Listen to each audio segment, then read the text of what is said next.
کا رشتہ پہلی وحی نازل ہوئی نبی پاک پر.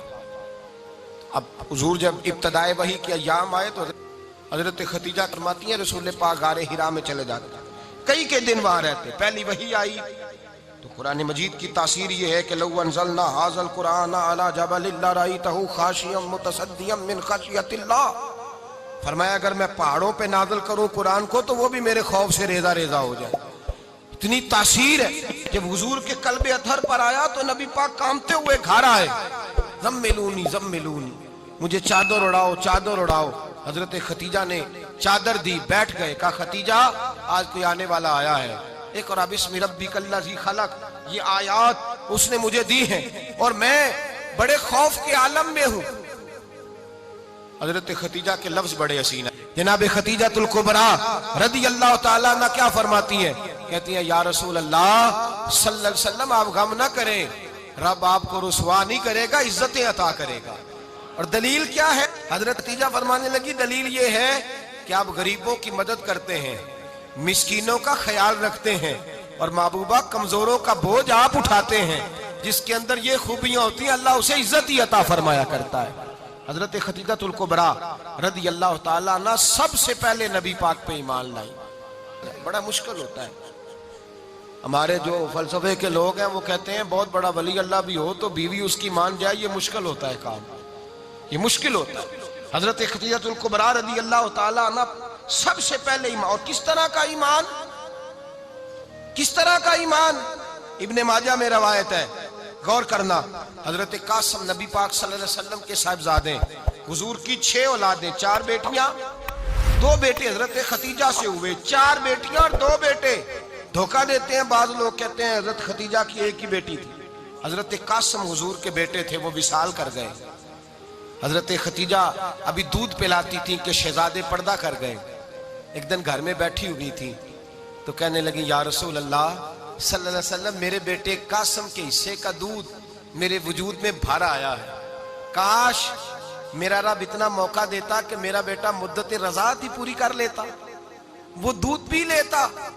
نبی پاک نے فرمایا خدیجہ تو غم نہ کر, اللہ تبارک و تعالیٰ نے تیرے بیٹے کی مدت رضاعت جنت میں پوری کر دی ہے, جنت میں پوری کر دی ہے. اور نبی پاک نے اپنا اختیار بیان فرمایا ابن ماجہ میں. رسول پاک نے فرمایا اگر تو کہے تو میں یہاں بیٹھے بیٹھے تجھے تیرے بیٹے کی آواز سناؤں, عرض کروں رب کی بارگاہ میں ابھی تجھے سناؤں تیرے بیٹے کی بات, ابھی وہ جنت میں بولے. لطف نہیں آیا آپ کو اس بات کا؟ میں ابھی سناؤں تجھے بات, سیاستہ کی روایت, ابھی سناؤں تیرا بیٹا بولے گا جنت میں, آواز یہاں مکے میں آئے گی, سناؤں. بڑے لوگ کرامت دیکھنا چاہتے ہیں, معجزہ دیکھنا چاہتے ہیں, کہتے ہیں جی میں تو وہ دیکھ کے آؤں گا. کہا سناؤں. حضرت خدیجہ کا ایمان دیکھیں, کہنے لگی محبوبہ مجھے سننے کی کیا ضرورت ہے, میں خدا کو بھی مانتی ہوں, محمد مصطفیٰ کو بھی مانتی ہوں, میں بن دیکھے ہی مانتی ہوں, بن دیکھے ہی مانتی ہوں, مجھے سننے کی ضرورت آپ نے کہہ دیا تو سو ہو گیا, مجھے حاجت. حضور کہہ رہے ہیں اگر تو کہے تو دعا کروں, التجا کروں, ابھی آواز اللہ سنا دے, ابھی سناؤں.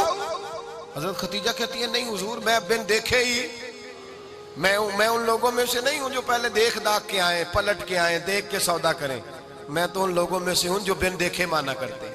یؤمنون بالغیب کی قائل رسول اللہ صلی اللہ علیہ وسلم پہ ایمان لائی. اور پھر نبی پاک صلی اللہ علیہ وسلم نے جیسا کہا حضرت خدیجہ نے ویسا کیا.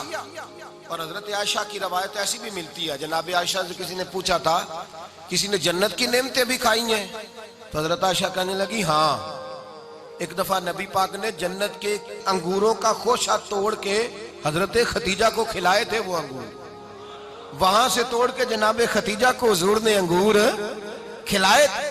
نبی پاک صلی اللہ تعالیٰ علیہ وسلم پر ایمان لائی, ہر موقع پر حضور کا ساتھ دیا, تکلیفیں دیکھی, آزمائشیں دیکھی. حضرت خدیجہ کا جو وقت حضور کے ساتھ گزرا ہے نا, وہ سارا آزمائشوں کا وقت. 15 سال شادی کو ہوئے تو نبی پاک نے اعلان نبوت کیا, باقی کے 10 سال 25 سال کی رفاقت رہی. سخت مسئلہ تھا, کفار کی مخالفت تھی, بہت زیادہ مال تھا, پھر غربت آئی, پورا مکہ سلوٹ کرتا تھا, پھر وہ سارا شہر مخالفت کرنے لگا. حضرت خدیجہ الکبریٰ ڈٹ کے رسول اللہ کا ساتھ دیتی، ہر موقع پر کسی جگہ شکوہ نہیں کیا۔ یہاں عورتیں بول پڑتی ہیں، کہتی ہیں جب سے تیرے گھر آئی ہوں سکھ نہیں دیکھا، جب سے یہاں آئی ہوں کچھ نہیں دیکھا، جب سے یہاں آئی ہوں بڑی آزمائش میں ہوں۔ حضرت خدیجہ الکبریٰ مال لے کے آئیں، لیکن انہوں نے دیکھا کہ مصطفیٰ کو غریبی پسند ہے تو غریب ہو گئی۔ جیم جان دا کچھ وسا نہیں ہوں، جان یار نو دے تے شاد ہو جا، اسے دل دے ہیں فساد سارے، دل دربر نو دے تے آزاد ہو جا، دیو رکھے آباد تے رو وسدا تے جدو کرے برباد برباد ہو جا۔